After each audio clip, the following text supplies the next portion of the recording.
నమస్తే అన్న అందరికీ నమస్కారం. ప్రస్తుతం కువైట్లో మనం చూసుకుంటే సోషల్ మీడియాలో అయితే లవకుమారి మరియు దుర్గా అనే మహిళలు ఎవరైతే ఉన్నారో వాళ్ళకు సంబంధించిన విషయం అందరికీ తెలిసే ఉంటుందన్నమాట. అలాగే దీనికి సంబంధించి పూర్తి వివరాలు అయితే నేను మీకు ఈ వీడియోలో అయితే అందిస్తానన్నమాట. అలాగే అంతకుముందు వాళ్ళ యొక్క కుమార్తె ఎవరైతే ఉన్నారో లవకుమారి గారి కుమార్తె ఎవరైతే ఉన్నారో ఆమె ఒక వీడియో విడుదల చేసింది. అది అందరికీ తెలిసిన విషయమే. ఆమె ఏం చెప్పిందో ఒకసారి విన్న తర్వాత పూర్తి వివరాలు అయితే మీకు అందజేస్తాను. కువైట్ ప్రభుత్వం వారికి నమస్కారాలండి.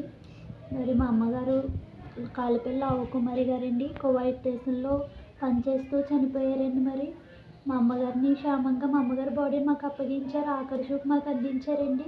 అందుబట్టి మీకు ఎంతో వందనాలండి. మరి మా అమ్మగారు ఒంటి మీద చిన్న చిన్న బంగారం వెండి ఉంటాయండి, అవి కూడా మాకు దక్కలేదండి. మరి మా అమ్మగారు జ్ఞాపకంగా మాకు అవన్నీ అందిస్తారని మిమ్మల్ని ఎంక్వైరీ చేయమని అడుగుతున్నానండి. మరి మా అమ్మగారి బంగారం కూడా మాకు జ్ఞాపకంగా ఉంటాయని అడుగుతున్నామండి. మా అమ్మగారి బాడీ కూడా మాకు సేఫ్గా అందించినందుకు వందనాలండి. మరి చాలా థ్యాంక్స్ అండి మీ అందరికీ కూడా. మా బాధ ఏమీ కాదండి. మా అమ్మగారు అయితే ఎలాగా లేరు, కానీ మా అమ్మగారి బంగారం అన్న మాకు ఆధారంగా ఉంటుంది, జ్ఞాపకంగా ఉంటుందని అడుగుతున్నామండి. చాలా ధన్యవాదాలండి. మీరు అందరికీ కూడా చిన్న సాయం చేసి పెట్టండి మాకు. చూశారు కదా వీడియో మొత్తం. ఆ అమ్మాయి ఏమడుగుతూ ఉందంటే, ఆమె జ్ఞాపకంగా అయితే ఆమె సంపాదించిన కొద్ది బంగారు అయితే ఆమె ఒంటి మీద ఉందన్నమాట. ఆ బంగారం ఏదైతే ఉందో అది మాకు చెందాలని చెప్పేసి ఆ అమ్మాయి అయితే కోరుతూ ఉంది.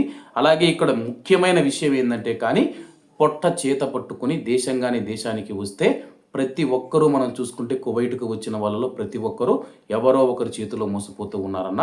అది ఏజెంట్ల చేతిలో కావచ్చు, లేకపోతే ఇతరుల చేతిలో కావచ్చు, రకరకాలుగా అయితే మోసాలు జరుగుతూ ఉన్నాయి. నేను ముఖ్యంగా చెప్పదలుచుకుంది ఏంటంటే, ఈ ఆడబిడ్డ అయితే కన్నీళ్లు పెడుతూ ఉందన్నమాట. ఆ అమ్మ కష్టపడి సంపాదించిన సంపాదన ఏదైతే ఉందో అది ఆమె గోల్డ్ రూపంలో అయితే పెట్టుకుంది. అలాగే చాలా మందికి కూడా ఒక డౌట్ రావచ్చు, కువైట్లోని ఇళ్లలో పనిచేసేవారు గోల్డ్ వేసుకొని ఎందుకు ఉంటారు, చనిపోయే ముందు ఆమె ఒంటి మీద గోల్డ్ ఎందుకు ఉంటుందని చెప్పి చాలామంది అయితే ప్రశ్నిస్తూ ఉన్నారు. వాళ్ళకు కూడా చెబుతూ ఉన్నానన్నమాట. అలాగే వాళ్ళు వచ్చేసి క్రిస్టియన్స్ అనమాట. డిసెంబర్ 25వ తేదీ క్రిస్మస్ సందర్భంగా వాళ్ళైతే మామూలుగా చర్చికి అయితే వెళ్ళడం జరిగింది. అప్పుడు ఈ గోల్డ్ తీసుకుని ఆమె మెడలో వేసుకొని మామూలుగా బంధువులతో స్నేహితులతో ఆనందంగా గడిపేందుకు వెళ్ళడం జరిగింది. వెళ్ళి వచ్చిన తర్వాత ఆ రోజు రాత్రి మనం చూసుకుంటే వీళ్ళు చేసిన తప్పు ఏంటంటే, కానీ బొగ్గు కుంపటి ఉంటుంది కదా, అందరికీ నేను గత చాలా వీడియోల్లో కూడా చెప్పడం జరిగిందనమాట. ఈ యొక్క బొగ్గు కుంపటి ఏదైతే ఉందో ఆ యొక్క బొగ్గు కుంపటి అయితే పెట్టుకోవడం జరిగింది. ఆ బొగ్గు కుంపటి నిద్రపోయే ముందు ఆర్పివేసి బయట పెట్టాలన్నమాట. కానీ వీళ్ళు పెట్టకుండా అలాగే నిద్రపోవడం వల్ల ఆ యొక్క బొగ్గు కుంపటి పెట్టినప్పుడు ఒకవేళ అది ఆరిపోతే కానీ పొగ వస్తే కానీ అందులో నుంచి కార్బన్ మోనాక్సైడ్ అనే వాయువు విడుదలవుతూ ఉంది. దానివల్ల ఆ యొక్క వాయువు ఏదైతే ఉందో విషవాయువు, అది రంగు ఉండదు, రుచి ఉండదు, వాసన ఉండదు అన్నమాట. అది మనం పీల్చే గాలి ద్వారా మన యొక్క శరీరంలోకి ప్రవేశించి మన యొక్క మరణానికి దారి తీస్తూ ఉంది. ఇప్పటికైనా చెబుతూ ఉన్నాను, ఎవరైనా బొగ్గు కుంపట్లు కానీ హీటర్లు వాడితే కానీ దయచేసి రాత్రి నిద్రపోయే ముందు ఆఫ్ చేసి పనుకోవాలని చెప్పేసి ప్రతి ఒక్కరిని కోరుకుంటూ ఉన్నాను. అలాగే ఇప్పుడు బంగారం విషయానికి వస్తే కానీ ఈ బంగారం ఎక్కడికి వెళ్ళింది? మామూలుగా వాళ్ళిద్దరూ చనిపోయిన తర్వాత పోస్ట్ మార్టం జరిగిన తర్వాత ఆ యొక్క బంగారం ఏదైతే ఉందో నల్లపూసల దండ, చేను, కమ్మలు, మెట్టులు అని చెబుతూ ఉన్నారు. ఆ యొక్క బంగారం ఎవరైతే ఉందో ఆ యొక్క మృతదేహాలను రిసీవ్ చేసుకున్న వ్యక్తికి అయితే అందించారనమాట. ఆ వ్యక్తి ఎవరో కాదు, జీలకర్ర మురళీరాయలు గారు. మీకు అందరికీ తెలిసిన విషయమే. ఆయన నేను ఇంటర్వ్యూ చేసేటప్పుడు కూడా అడగడం జరిగిందనమాట, అన్న మృతదేహాల మీద ఉన్న బంగారం కానీ గొలుసులు కానీ లేకపోతే మీరు ఎక్కువగా డబ్బులు డిమాండ్ చేస్తూ ఉన్నారని చెప్పి మీ పైన ఆరోపణలు వస్తూ ఉన్నాయి, దీనికి మీ సమాధానం ఏంటంటే, కానీ ఆయన చెప్పిన ఇంటర్వ్యూ మన ఛానల్లో ఉంది, ప్రతి ఒక్కరూ తప్పకుండా చూడండి. ఆయన చెప్పింది ఏంటంటే, కానీ నేను తీసుకోలేదు, ఒకవేళ తీసుకున్నానని నిరూపిస్తే కానీ నేను ఎవరి దగ్గర ఒక 10 దినార్లు కానీ 50 దినార్లు కానీ 100 దినార్లు కానీ నేను తీసుకోలేదు.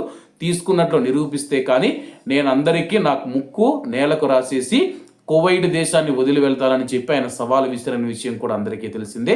ఈ నేపథ్యంలో నేను ఒకటే చెప్తూ ఉన్నాను, జీలకర్ర మురళీరాయలు గారికి కావచ్చు, లేకపోతే ఈ యొక్క బంగారం ఎవరి దగ్గర ఉందో వారికైతే నేను ఒకటే చెప్పదలుచుకుంటూ ఉన్నాను, ఆ ఆడబిడ్డ రాత్రింపగలు కష్టపడి సంపాదించుకున్న సంపాదన ఆ యొక్క డబ్బు తీసుకుంటే కానీ మనం మంచిది కాదు. ఎందుకంటే కానీ దేశానికి వచ్చి ఎన్నో ఇబ్బందులు పడి తిని తినక అయితే ఒక్కొక్క డబ్బు కూడబెట్టుకుని ఆ యొక్క బంగారాన్ని అయితే వాళ్ళు తీసుకొని ఉంటారన్నమాట. ఆ యొక్క బంగారం ఎవరి దగ్గర ఉన్నా సరే కానీ ఆ యొక్క బంగారం అనేది సేఫ్గా ఆ యొక్క కుటుంబానికి అందించాలని చెప్పేసి నేను మనందరి తరపున అయితే కోరుకుంటూ ఉన్నాను. మరి ఇక్కడ ఒక విషయం ఏంటంటే కానీ ప్రస్తుతం ఆయన సంతకం పెట్టిన పేపర్లు ఏవైతే ఉన్నాయో అవి ఎంబసీ పరిధిలోకి వెళ్ళాయి. ఎంబసీలో కేసు నమోదయ్యింది.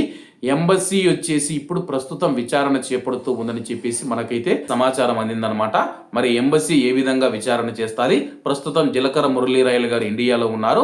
ఆయన కువైట్కు వచ్చిన తర్వాత నిజాలు బయటపడతాయన్నమాట. అలాగే ఎంబసీ వచ్చేసి అందరికీ స్పష్టమైన ఆదేశాలు జారీ చేసింది. ఈ విషయం పైన ఇంకా ఎవరు స్పందించకండి, మా పరిధిలోకి వచ్చింది, మేము విచారణ చేపట్టి ఏం జరిగింది ఏమని చెప్పేసి చేస్తామని చెప్పేసి కువైట్లో ఉన్న కొంతమంది వ్యక్తులకు కావచ్చు, లేకపోతే యూట్యూబర్లకు కావచ్చు, ఎవరైతే న్యూస్ చెప్తూ ఉన్నారో వాళ్ళందరికీ ఆదేశాలు అయితే రావడం జరిగింది. ప్రస్తుతం మనం చూసుకుంటే ఏదైతే ఉందో కువైట్లో ఉన్న మన ఆడబిడ్డలు ఎవరైతే ఉన్నారో చాలా జాగ్రత్తగా ఉండనమ్మా. ఎందుకంటే కానీ ఏ రోజుకు ఏం జరుగుతుందో ఎవరికి తెలియదు. కాబట్టి మనం కష్టపడి సంపాదించుకున్న డబ్బు ఏదైతే ఉందో అది మన కుటుంబానికి చెందే విధంగా మీరు ఆ యొక్క డబ్బుని ఇంటికి పంపించుకోండి. అది బంగారం రూపంలో మీరు మార్చుకోవాలంటే కానీ ఇండియాకు వెళ్ళిన తర్వాత మీ యొక్క కుటుంబ సభ్యుల సమక్షంలో బంగారాన్ని కొనుగోలు చేయండి. అలాగే ఇది వరకు ఇలాంటివి ఎన్ని జరిగాయో ఏమో తెలియదు, కానీ ప్రస్తుతానికైతే దీనిపైన చర్చ నడుస్తూ ఉంది. ఏది ఏమైనా సరే కానీ ఆ యొక్క బంగారు ఆభరణాలు ఏవైతే ఉన్నాయో ఆ యొక్క పిల్లలకు చేరాలని చెప్పేసి మనమందరం ఆశిద్దాం. అలాగే వాళ్ళ యొక్క ఆర్థిక పరిస్థితి కూడా అంతంత మాత్రమే అనమాట. ఏదో దేశానికి వచ్చి తన యొక్క కుటుంబాన్ని పోషించుకొని తన యొక్క బిడ్డలకు మంచి భవిష్యత్తు ఇవ్వాలి, చదువుకుంటే నా బిడ్డలు కూడా 10 మందిలో బాగుంటారని చెప్పేసి లవకుమారి గారు కావచ్చు, దుర్గా గారు కావచ్చు, ఇద్దరు అయితే ఆశపడి ఉంటారు. వాళ్ళు ఇలా చనిపోవడం చాలా బాధాకరం. ఒకసారి కువైట్లో ఉన్న మన తెలుగు ప్రజలు కూడా ఆలోచించండి, మనం ఎటువంటి సమాజంలో బ్రతుకుతూ ఉన్నామో. చనిపోయిన శవం మీద ఉన్న బంగారాన్ని కూడా వదలకుండా దోచుకునే పరిస్థితులు అయితే ఏర్పడ్డాయి. కంపల్సరిగా ఆ యొక్క బంగారు అయితే ఆ యొక్క కుటుంబానికి, ఆ యొక్క బిడ్డలకు చేరాలని చెప్పి మనం అందరం కోరుకుందామన్నా. ఎందుకంటే కానీ ఇటువంటివన్నీ చూస్తూ ఉంటే కానీ మనుషుల మీద నమ్మకం అయితే పోతూ ఉందన్నమాట. చనిపోయిన శవం మీద ఉన్న బంగారం దోచుకున్నారంటే కానీ వీళ్ళ గురించి ఏం మాట్లాడాలో కూడా అర్థం కావడం లేదు. కాబట్టి అందరూ జాగ్రత్తగా ఉండాలని కోరుకుంటూ అందరూ బాగుండాలి, అందులో మనం ఉండాలి. అందరికీ నమస్తే అన్న, జై హింద్.